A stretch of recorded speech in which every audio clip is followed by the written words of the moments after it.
Gunsmoke Stables car. Here is Priest Lightning, Ryan Priest. 9th starter on the field, trying to get the monkey off their back. The Jarvis Motorsports, number 22. Out of Southbury, Connecticut, Michael Jarvis Jr. A charter member of the SK class will be next in car number 76. He is from Ellington. In the Bowles Chrysler Dodge Jeep entry, it's Tommy Bowles. Next starter on the field from the 11th starting spot, the Cause Central Auto, North End Auto Parts, number 66. Ladies and gentlemen, they call him the Bulldog. From Cronwell, Connecticut, Eric Burns. This driver is a reigning champion in the Valente Modified Racing Series. In the Muck Mechanic Hand Wipes, in Hitchcock Pool Water car, from Huntington Valley, Pennsylvania, in car number 99, Rowan Penck. 13th starter on the field. What a wild ride during the Sizzler. The Advance 1 Napa of Tallinn car for Ronnie Williams from Ellington, Connecticut. The Troy Man will be next in car number 33. The Tallman Motorsports entry from Oxford, Mass. Troy Tallman. Car number 57 S&S Asphalt. Keep your eyes on the Dunleavy truck car from Roxbury for Chase Dowling. In car number 10 from Summers, Dan Avery. And then it'll be Matt Galco, the number 3 car. Glenn Reen in the 17. Brett Gagne, the 87. Kurt Brainerd in the 96. Tommy Membrino Jr. in the 00. Dave Cesaro in the 44. Frank Rocco in the 91. Tony Membrino Jr. in car number 79. Green flag is out, and Joey Cipriano goes from the high lane to the lead. Right there with him, Kid Rock, Keith Rocco. As Foster settles back into third, Cipriano leads him for lap number 1. Sean Foster hanging in for third, and right behind him is Woody Pitcat. He is in the number 4 position. Then it is Todd Owen trying to hang tough, but it's a battle shaping up between Cipriano and Rocco. No question about it. Cipriano now finds Kid Rock. Rocco in the outside lane pulls it back in the line. They're doubled up a little further back. Woody Pitcat up to the 4th spot. He is on a forward roll, and here comes Ryan Priest. The deuce is wild, setting in position number 5. There is going to be a battle between Doug Colby and Ted Christopher. Right in front of them, Ryan Priest trying to protect his turf, or Woody Pitcat. So Pitcat is in 4th, and we have a battle for the lead. Out in front, lead change. Number 1, it is Keith Rocco, the brand new leader. Cipriano is there. 3 wide action further back in the field.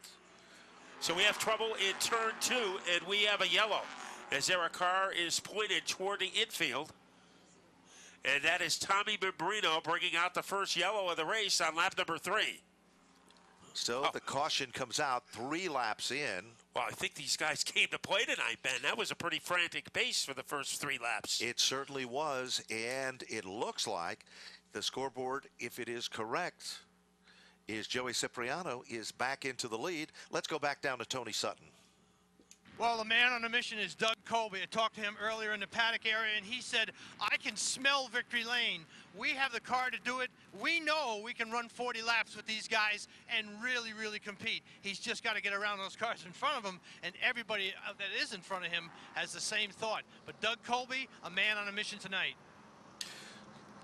Down on pit road, Kurt Brainerd had a tough start to tonight, Matt, as he was involved in a mix-up on the front straightaway. Got it back together just in time for the main event. The 87, Brett Gagne, also is down there in pit road.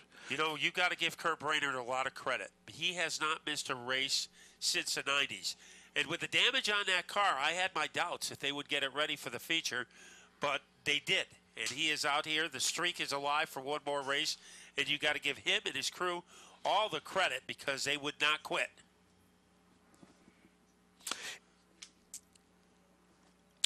So the scoreboard is correct. Car number 84, Joey Cipriano, is the leader.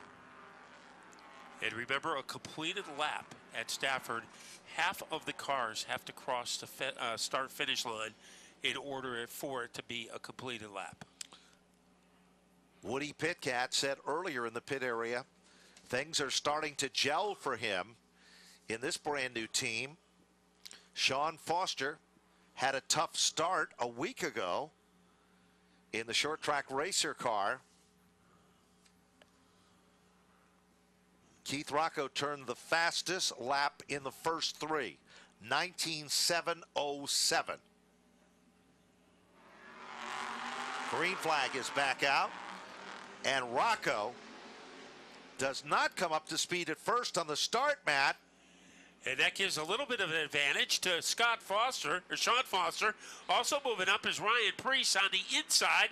Now it looks like Kid Rock has recovered, and he is trying to hunt down Joey Cipriano. Look at the battle of the red. And that is Doug Colby, Ted Christopher, Todd Owen, and Tommy Bowles. 4 red cars at the bottom of the top 5. So it's a red alert for Sean Foster as all these red vehicles are going after him. Ted Christopher darts to the outside, and Christopher is making that car work on the outside groove. Todd Owen doing the same, trying to get around Bowles. Frank Rocco slides down through the center of the infield. And now, look at Doug Colby go to the outside of Foster. And now Woody Pitkat drops back to the 4th spot. Priest getting underneath him. What a battle for the lead. The top 2 can fit inside a beer mug. Cipriano leading. Keith Rocco did not get a great restart, but he has more than made up for it now. He certainly has, as now he puts a wheel down under, trying to rattle the cage of Cipriano, but it doesn't work. Taps him again. Turn 2, down the back straightaway. Rocco has a quick race car. Look at Christopher and Pitkat for the 4th and 5th spot. Colby is there, and look at Todd Owen. He's on the outside of Tommy Bowles, and Dan Avery's there. So is an Eric Burnt. Yeah, Dan Avery's 10 car has come to life, and he has taken Eric Burnt with him. Top 3 cars. Trouble down the back straightaway. Rowan Penck goes up on his roof. Rowan Penck gets up on 2 wheels, ends up on his roof, and stops to the left of the Hoosier sign. Red flag situation there. And a heartbreaker is Rowan Pennick's car. You look back at about where the Ferris Industrial sign is, and you can see where the tire mark goes to the top edge of the cement wall. That's where Rowan Pennick was forced up on 2 wheels. The car turned over and slid on its roof from about the TSI Harley-Davidson location of the banner before it came to a screeching halt just to the left of the Hoosier Racing Tire banner, as that'll bring out a red flag situation. Heartbreaker for the Hitchcock Pool Waters Monk's hand cleaner machine for Rowan Pennick.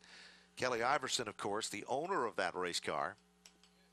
Rowan Pennick was in 12th place and moving his way to the front when that happened. That's right. They brought 2 cars here for the SK Modifieds during the Sizzler, trying to get the best of the 2 in that combination.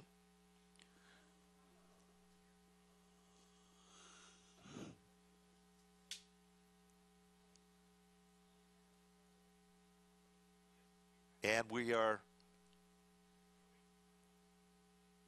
checking to find out more information on Rowan Pennick. In a wild ride down the back straightaway, you very seldom see these cars end up going over. Let's go to Tony Sutton for more information. Well, he just got into the ambulance. He gave me a thumbs up just before he got in. That was a wild ride. We've seen it happen before, but that was really dramatic because the car just literally locked itself on the top section of the wall and slid all the way down. They're working now to try and stabilize the car because the fluids obviously are leaking out. As soon as they get the car back on its 4 wheels, they'll be able to start the cleanup. I think it slid for at least 200 feet on its roof. I agree with that, As it skidded down for a long way. Maybe when it got on the roof, I would say maybe from the SK Light banner all the way from where you see it now. So that was a pretty long ride upside down for Rowan Pennick. And even though the car appeared once that it started to turn and over on its roof that it started to slow just a bit. It went for the long slide as work continues at the scene of the altercation. Rowan Penck, of course, will be heading Sunday to the Seekonk Speedway to defend his title on the Valente Modified Racing Series.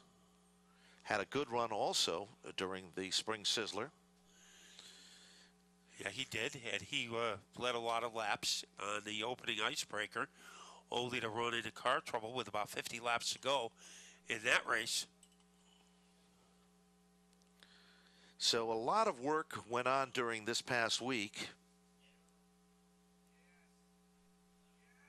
Now, it was actually about at the scoreboard where he went, which is where the Coors Light barrier is. So he started to go upside down at the scoreboard and went all the way to the end of the Hoosier Tire sign.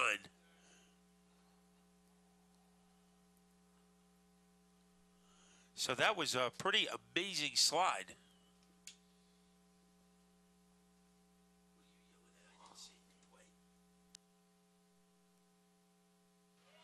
I'm at the scene.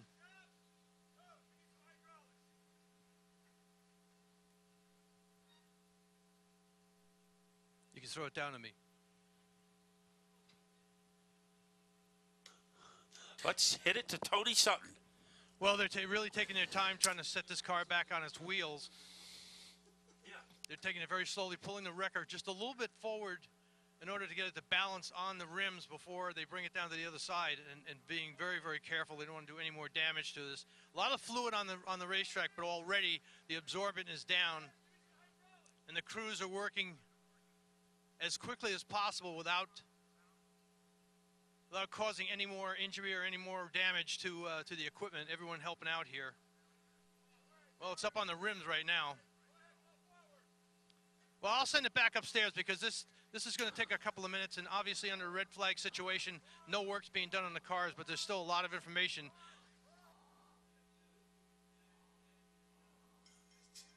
Well, you know, from our vantage point, we're looking at the situation, and they now have it literally standing on its side.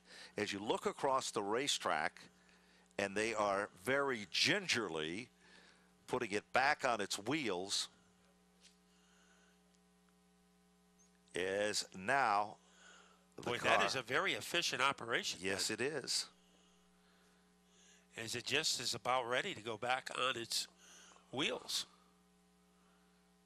So, the Rowan Penck race car that went for the wildest. Usually we talk about the best ride in the house. That was not it. That was not it, but it was a wild one for sure. You know, I don't think he's going to be eating any upside-down cake for a long time, because that was a pretty frightening situation. But Rowan Penck, as Tony said, was able to get in the ambulance, giving the thumbs up as he went.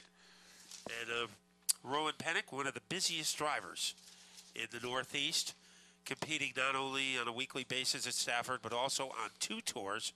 And he was a winner, correct, at Monadnock in the second race of the season on the Valente Modified Series, after having a little difficulty on opening weekend. So I would say on the Valente Tour, the Gary Casella team, once again, that is going to be one of the teams to beat. There's no question about that, and we have already seen how that is starting to come into play, as those cars will go to the Seekonk Speedway this Sunday for round number 3 in the competition there. So tough break here for Rowan Penck on the first Friday night program. Want to remind you again that next Friday night, it's Mobile One night, an Extra Mart convenience store night. It's an Extra Mart Extra D event. That'll take place center stage for 60 laps for the late model division. We certainly hope to see you here, as an additional $1,000 in bonus money being provided by our friends at Extra Mart. Back down to Tony Sutton. Well, Roland, that was a pretty spectacular ride. What got you up on the wall initially? We were racing hard. I was on the outside, and I was a little free up there on the top, and I'm not sure exactly what happened, but I think I got together with whoever's alongside of me, and it shot me up in the fence, and it was hanging on from there. Well, I'll tell you what, the safety equipment on the car did exactly what it was supposed to do, and they did a real good job getting it turned over, but obviously that's not the way you wanted to end this race. Definitely not. Well, Rowan's all right, out of the ambulance, checked out, beyond the thumbs up. He just kind of shook his head and said once it got up on the wall, it just took off, as you heard. One of the more spectacular rides, and yes, he is going to buy the video. And I would buy it and maybe burn it. That's right. And remember, you can buy the video, too. It's pretty easy to do all of that. Racing videos are available by just going to the Stafford Motor Speedway website at staffordspeedway.com. Click on the SMS Race DVD link that is found just by moving your mouse over the store link on the home page. Videos are just $20 for the first feature event and $10 for every additional feature event. You know, while we have a little time, Ben, we'll be talking about this a lot in the next 2 months. The 4th annual Champions for Charities race returning to Stafford, and we have 11 champions who will be competing. They all have a charity that they are raising money for, and the driver who gets to who raises the most money will be starting the race on the pole.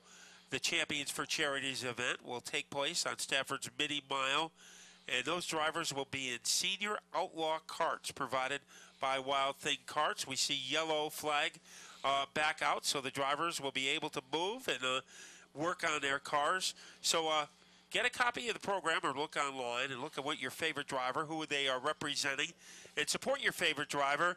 Ryan Priest, Rich Belay Jr., David Arute, Ted Christopher, Doug Colby, Woody Pitkat, Bob Potter, Rowan Pennick, Ron Midford, Randy Cabral, and Ron Silk will all be in action June 27th for Champions for Charities. They sure will, and it looks like we're getting things fired back up. Let's set the field for you. Car number 84 is still the leader for Joey Cipriano. Second is the 88 car for Keith Rocco. In the third position, the 2 feature event winner for event number 1, Ryan Priest, is currently setting in the 3rd spot. 4th spot is Woody Pitkat with the number 50 car. Unofficially in the 5th spot will be the number 13 for Ted Christopher. Doug Colby sets in the 6th spot. Sean Foster is 7th. 8th position, Tommy Bowles. 9th position, Todd Owen. And rounding out the top 10 is Dan Avery. Just out of the top 10 is Eric Burnt. Then it will be Chase Dowling, Troy Tallman. Glenn Reed is gone on the pit road. He would have been in 14th, but he is on pit road. Michael Jervis is next, followed by Matty Ice, Matt Galco. Ronnie Williams, it's amazing that he is here considering the damage that he suffered on opening weekend. So true. And they didn't get that car done until Thursday. So that team burnt a lot of midnight oil, but they got the 59 car back. Then it's Tommy Membrino, and Brett Gagne was on pit road. So Kurt Brainerd is currently on pit road in car number 96. Frank Rocco is back out onto the track. And speaking of Frank Rocco, let's go to Connor Sullivan for more information.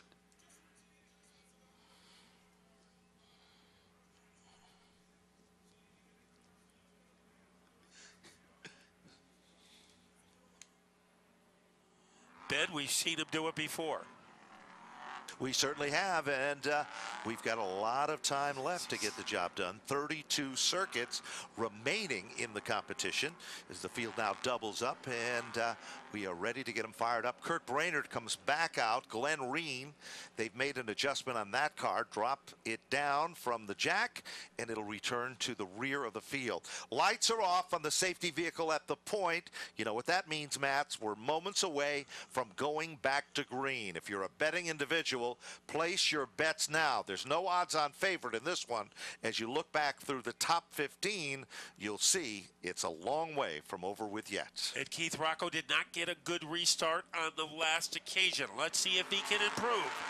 As they jet stream away across the line, Cipriano with the advantage, and Priest moves into second ahead of Kid Rock. No question about it. Priest saw the inside open up. Foster slips back just a bit, as now Doug Colby has moved into the top 6. Here comes Keith Rocco. They are almost 3 wide, but Cipriano isn't about to let him get away with that as he pulls back into command. Top 3 can fit inside a donut hole with Cipriano leading. It is Priest leaning on Keith Rocco. Looks like it takes a couple of turns for Rocco to get at maximum speed, but he is there now.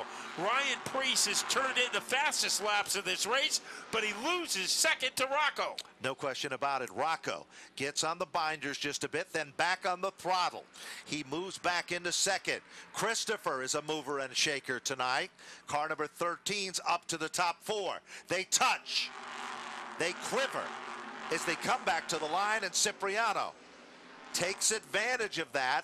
This kid doesn't rattle easily, and you're seeing just that. Sean Foster trying to move up through the field. Chase Dowling has infiltrated the top 10 in car number 57. Going sideways, Rocco in John Deere country. Rocco spins. When's the last time you saw that? Here comes Christopher up to second. Car number 13, and the caution flag comes out. Keith Rocco set stranded on the infield with car number 88 facing the wrong direction. Wow, when was the last time we saw that? The caution might have came in handy that time for Ted Christopher, because even though he was moving into second, we go to the last completed lap, and maybe on the inside of the second row, he'll be able to take second place away from Priest on the restart. Although nobody is better on the outside here at Stafford than Ryan Priest. So Rocco's car needs the assist. Does fire. And Rocco still has plenty of time to get back into this. And it looks like he has plenty of car. You know, they were struggling for about the last season and extending into the spring sizzlers. Glenn Reed is back on pit road. Also back is Kurt Brainerd. Tommy Membrino back on pit road. Yep. So those are repeat visitors.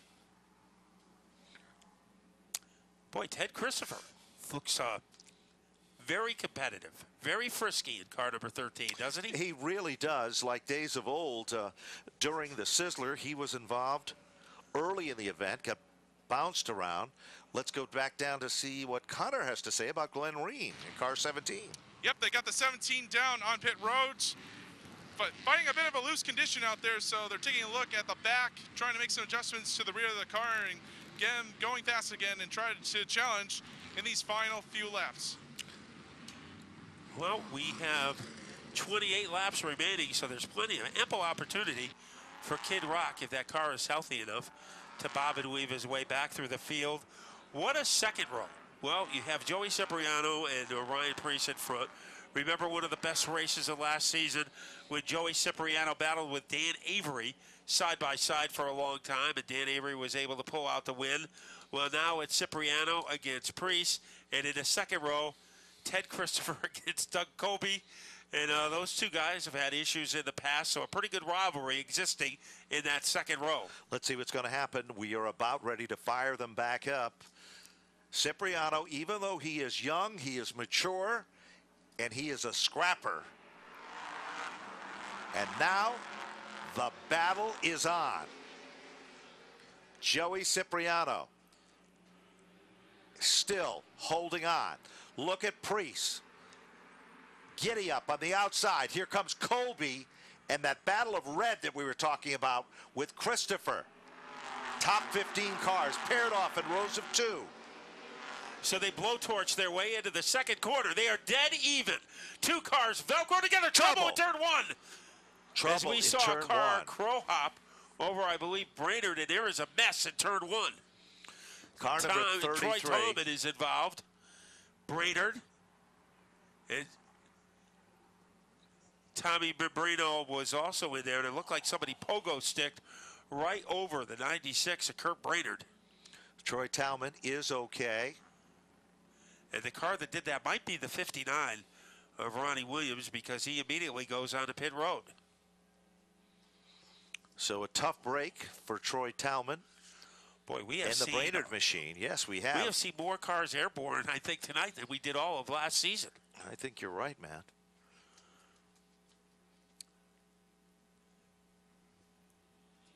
Tommy Membrino, if there is a poster boy for bad luck, I think it would be an 8x10 glossy of him, as once again, he does not catch a break, goes back onto pit road.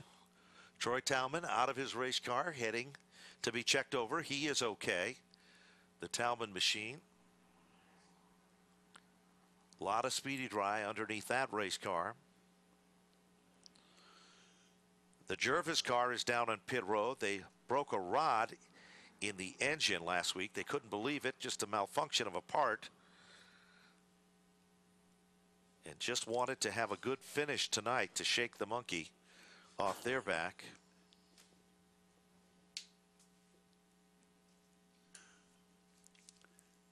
You know, Chase Dowling, the Chase Dowling watch, he is now in 7th. So he is taking advantage of all this attrition, and he has stayed out of trouble, and he is able to pick up positions. The man right in front of him is Tommy Bowles in car number 76. Ronnie Williams' car down on pit road. That car literally grenaded between 3 and 4, and I don't think anybody expected it to be back in less than a week's time, but it made it back, and it looks pretty much perfect, and it was running very, very strong. They're making some adjustments, but remember, in these events, these laps do not count, so you don't lose much by coming in. You lose track position. So let's go to Kelly. She has she's talked to the crew of Michael Jarvis, and let's check in.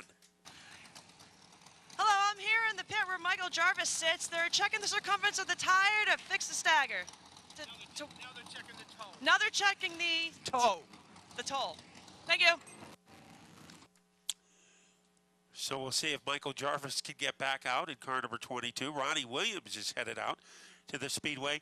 He looked like he was fired in the air like a Patrice Bergeron slap shot, as I think he was a guy who catapulted over the 33 of Tallman, but he is headed back to the rear of the field. Matt, look at the end of pit road. Kurt Brainerd's car is headed in the wrong direction, and it looks like with the Talman car on the back of one wrecker that they are going to hitch another wrecker up to Brainerd's car, so his bad luck continues as they still work that oil dry into the racing surface.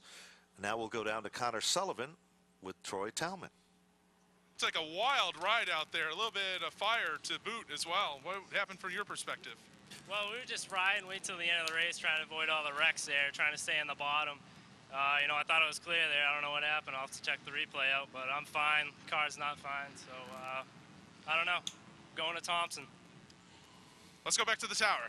Well, that's a tough break for Troy Talman, a nice young man with a nice family of supporters. That is the former Richard Savory car that had a tremendous amount of success on the modified racing series last season. College student at Yep. Westfield State. Nice young man, very sharp, good racing family. You can hear the dejection in his voice, but they'll be back again. You can bank on that. They're real racers from a real racing background. So the work still continues, and we said before, the Family Ford of Enfield Safety Services crew really got to work out tonight. They double them back up. Front row is going to be Joey Cipriano, Ryan Preece, row number 2, Doug Colby, Ted Christopher, row 3, Woody Pitcat, Tommy Bowles, row 4, Chase Dowling, Dan Avery, and row 5, Todd Owen and Sean Foster. Eric Burnt is just out of the top 10.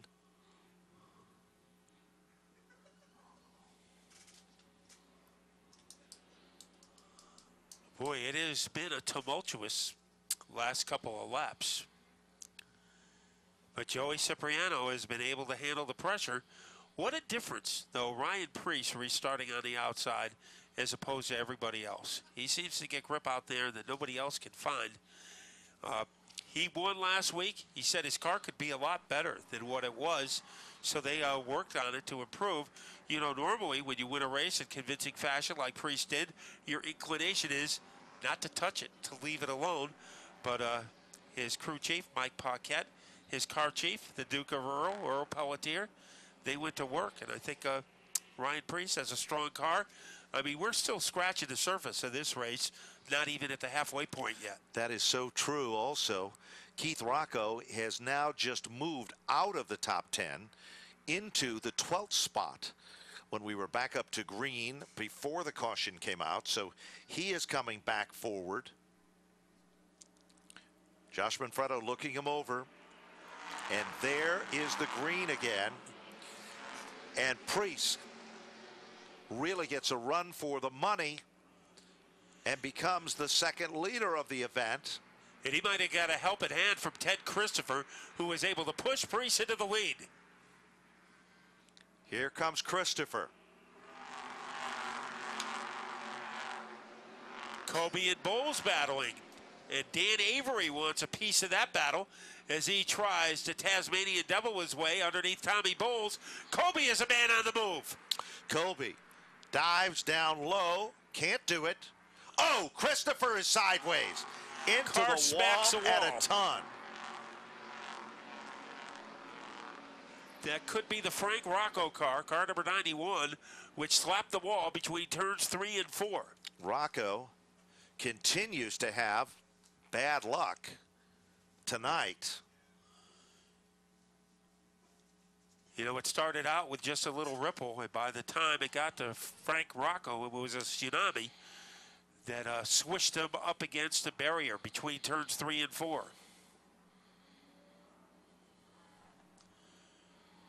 So Rocco temporarily out of commission. It looks like Tommy Bowles is headed on the pit road. Ronnie Williams is back. Membrino and Reed are back, and now Tommy Bowles in car number 76. He is making his first appearance of the night on the safety road. Ronnie Bamforth is the crew chief on that car. And the Bowles machine. Glenn Reen is back on pit road again. He's had kind of an in and out situation happening there. Ryan Priest has taken over the lead, looking for 2 in a row.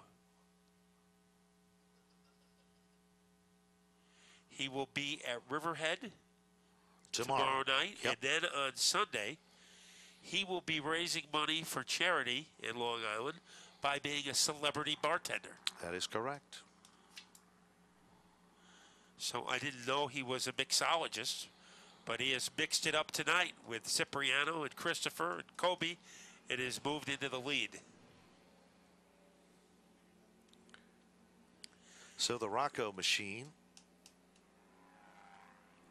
heavy right side, damage done to the front of that race car. That car arrived in the paddock area a little late tonight. And usually Frank Rocco does not run many practice sessions. He usually just comes out and likes to start in the back of the feature event. That was the case again tonight. Yep. Now it looks like Sean Foster is pulling out a line. We're not sure if he is planning to come down in pit road or not, or he's just jockeying for position there, and that's what it looks like.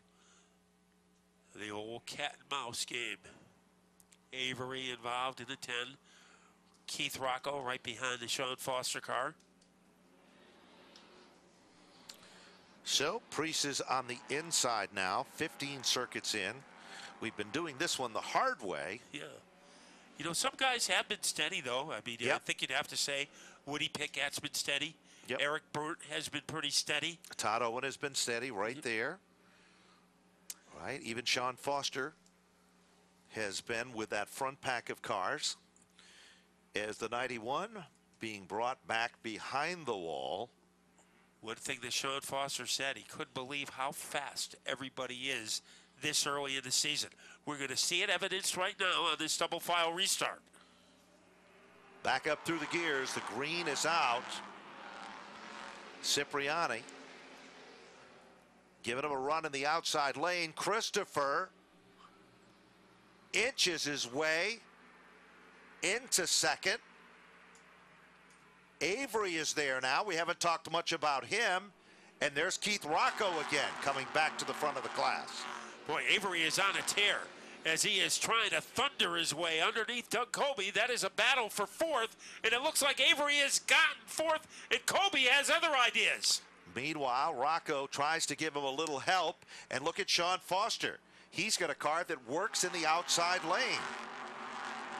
Back behind him, Penck, Todd Owen, the bottom of the top 10. Now, Doug Colby moves back into the fourth spot, and here comes Keith Rocco. He is a man with a mission as he goes to the outside of Dan Avery. This will tell us how strong Keith Rocco's car is. Could he get around Avery on the outside? And the answer, yes he can, and yes he did. He did just that. Now, Rocco looks at Doug Colby. Outside lane, looking racy. And Keith Rocco recovers from an early spin. And he is spinning his own web in the upper lane tonight. Look at Cipriano trying to get down underneath Ted Christopher. No fear there in a battle for second. He tried to screwdriver his way underneath Christopher. Didn't happen. Rocco gets by Colby. So Rocco has gone from the rear of the pack to fourth place. And he still has almost 20 laps remaining. Second half is going to be the story of the night for Keith Rocco. A little further back in the field, Eric Burnt is coming on strong. Jervis is back into the hunt. Todd Owen right behind him at the front of the field. A little bit of a safety valve for Ryan Preece, but there is helter-skelter action behind him. Mainly Cipriano is going to get a visit from Kid Rock. Rocco tries a little different line. Comes off the turn right on his back bumper. Lets him know he's there. Cipriano holding it down. Making Rocco go to the outside, but can't do it. Rocco attached to the back bumper like a clothespin, trying to get momentum on the outside. That's how he made a lot of passes, but it's not working against Cipriano, and Cipriano giving Christopher something to think about. Christopher into the runner-up spot. Rocco trying everything. Close, but no cigar. Preece is still in command.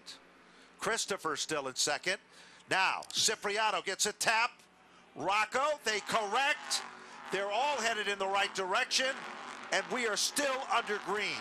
And the two drivers who benefited from that, Doug Colby and Dan Avery, as they both pick up 2 positions when Rocco and Cipriano were playing bumper tag. And it cost them both 2 positions on the racetrack. Meanwhile, Penck goes underneath Sean Foster.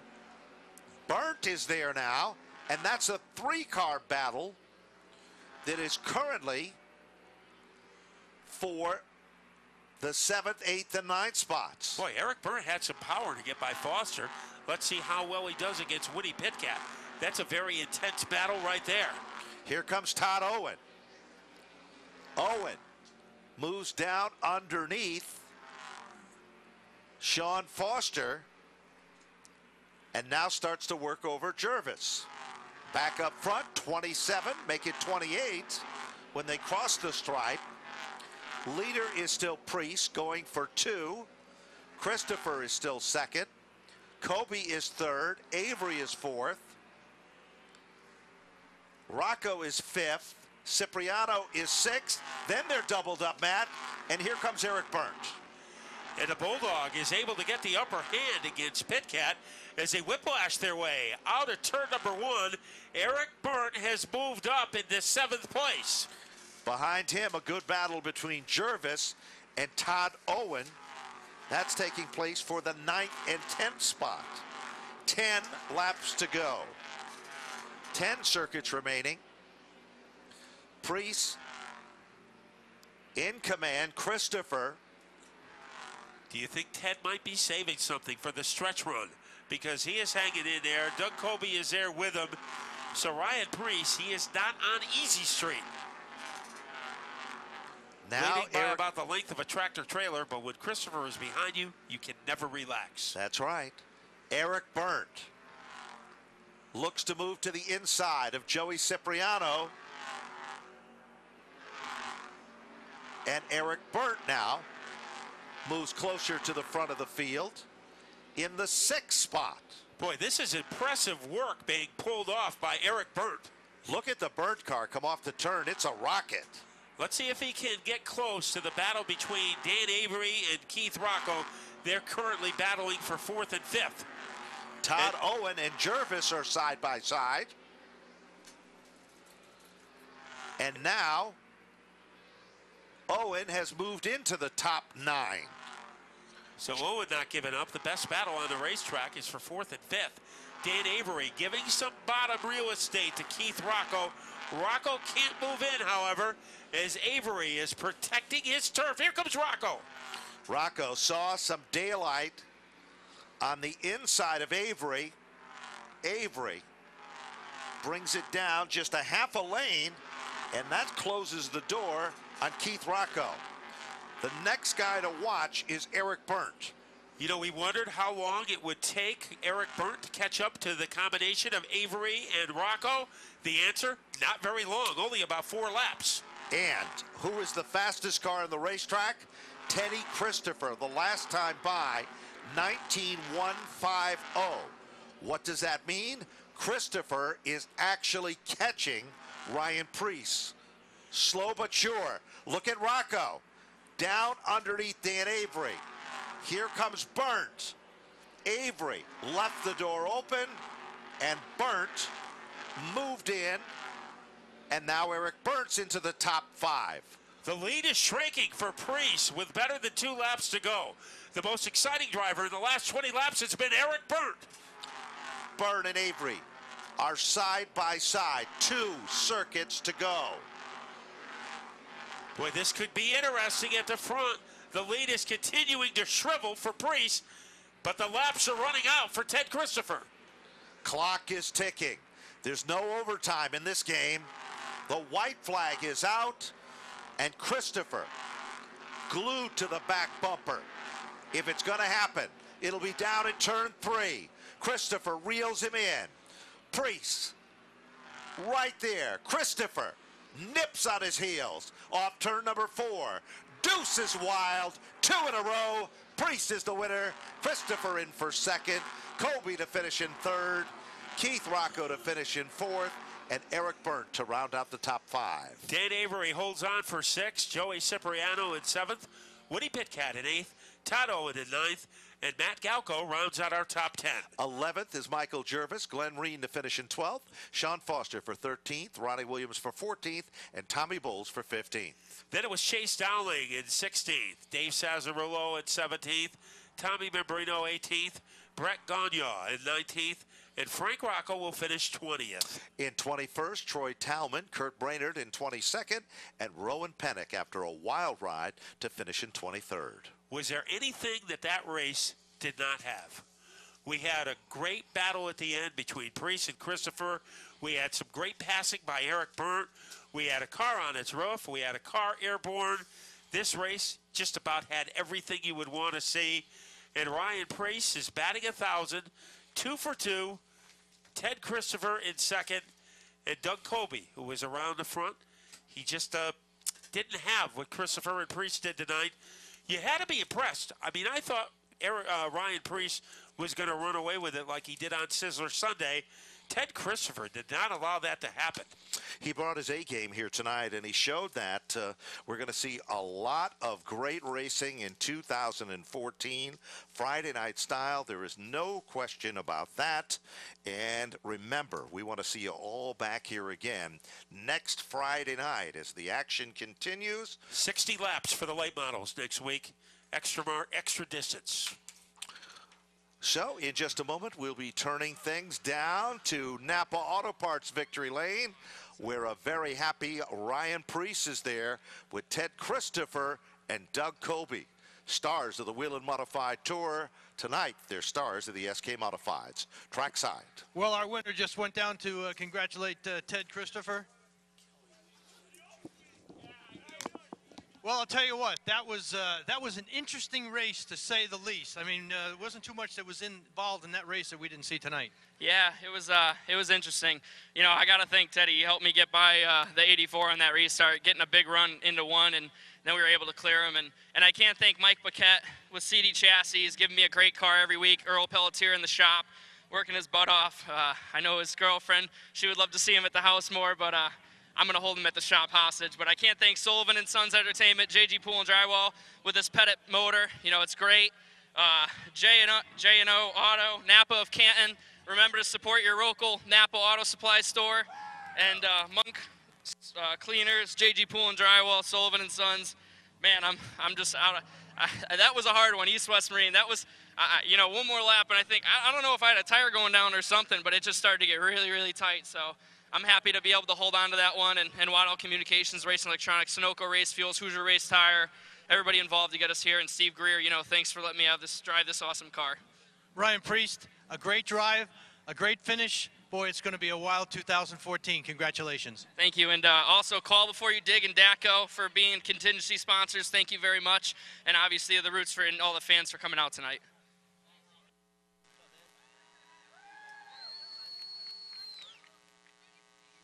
All right, Ted Christopher, second place, just climbing out of the car after a great race over there. And up, got to tie, gonna tie the shoe, bring him on over. Ted, heck of a race out there. Do you think if you had a couple more laps, do you think you could have done something with Ryan?